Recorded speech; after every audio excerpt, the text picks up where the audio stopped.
ভারতের সংখ্যালঘু মুসলমানদের অধিকার খর্ব করা এবং বৈষম্যমূলক আচরণের চেষ্টা করা হয়েছে এই আইনে। ভারতে মুসলমানরা এবং বিভিন্ন মুসলিম সংগঠন এই বিলকে অসাংবিধানিক ও রাজনৈতিক উদ্দেশ্য প্রণোদিত বলে প্রতিক্রিয়া ব্যক্ত করেছেন। ওয়াকফ হল ইসলামী দানের একটি প্রাচীন ব্যবস্থা।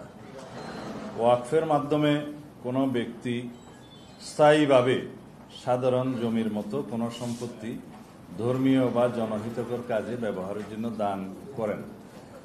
এই ধরনের ওয়াকফ সম্পত্তি বিক্রি করা বা কারো নামে হস্তান্তর করা যায় না। ভারতের জনসংখ্যার 14%, অর্থাৎ প্রায় 20 কোটি মুসলমানদের ধর্মীয় ঐতিহ্য, অধিকার, সংস্কৃতি ও স্বার্থবিরোধী এই আইনকে অপব্যবহারের যথেষ্ট সুযোগ রয়েছে, যা ইসলামী ধর্মীয় প্রতিষ্ঠানসমূহের পরিচালনার ক্ষেত্রে ব্যাপক বিপর্যয়কর পরিস্থিতি সৃষ্টি করতে পারে।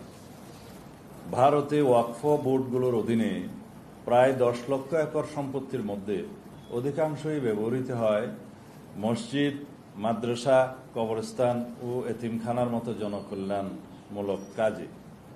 নতুন আইনে পরিচালনা বোর্ডে অমুসলিম সদস্যদের অন্তর্ভুক্তির বিষয়টি বিতর্কের সৃষ্টি করেছে, যার ফলে মুসলিম নাগরিকদের সাংবিধানিক অধিকার ক্ষুণ্ণ হতে পারে। মুসলমানদের ধর্মীয় অধিকারে হস্তক্ষেপের কারণে এবং বৈষম্যমূলক আচরণের ফলে সাম্প্রদায়িক সম্প্রীতি বিনষ্টের আশঙ্কা দেখা দিতে পারে। এরকম কোনো পদক্ষেপ রাষ্ট্রীয় পর্যায় থেকে গ্রহণ করা সমীচীন নয় বলে আমরা মনে করি। ভারতে অন্যান্য ধর্মাবলম্বীদের এই জাতীয় বোর্ডে অথবা কোনো আইনি সংগঠনে ভিন্ন ধর্মাবলম্বীদের কোনো অন্তর্ভুক্তি দেখা যায় না। সেক্ষেত্রে এই আইনটি একটি বৈষম্যমূলক আইন হিসেবে বিবেচিত হবে। নতুন আইনে পরিবর্তনগুলো শত শত বছর আগে প্রতিষ্ঠিত ওয়াকফ জমির উপর গড়া মসজিদ এবং অন্যান্য ইসলামী ধর্মীয় প্রতিষ্ঠানগুলোর ভবিষ্যৎ অনিশ্চিত করে তুলতে পারে।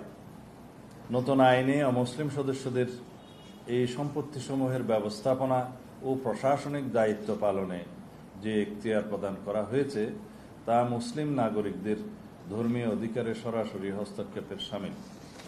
ধর্মীয় অধিকার রক্ষায় রাষ্ট্রের অভিভাবকত্বের ভূমিকাকে সমুন্নত রেখে উক্ত আইনটি ভারত সরকার পুনর্বিবেচনা করবে, আমরা এই আশাবাদ ব্যক্ত করছি।